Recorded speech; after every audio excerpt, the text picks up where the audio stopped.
Hey guys, welcome back to our YouTube channel. And in today's video, I am going to show you how to link Facebook to Twitter.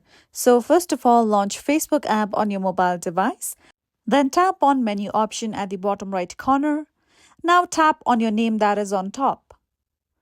Now over here, tap on three dots that you see at the right hand corner. Now scroll down below and tap on copy profile link. Now after this, let's go back and open Twitter application. Now once you come here, tap on your profile picture icon at the top left corner of your screen. From here, tap on your name on top. Now after you come here, tap on the option of edit profile. Now over here, you'll see the option of website and you can see add your website text. Tap on that text and then simply paste your Facebook profile's link. Then tap on save at the top right corner.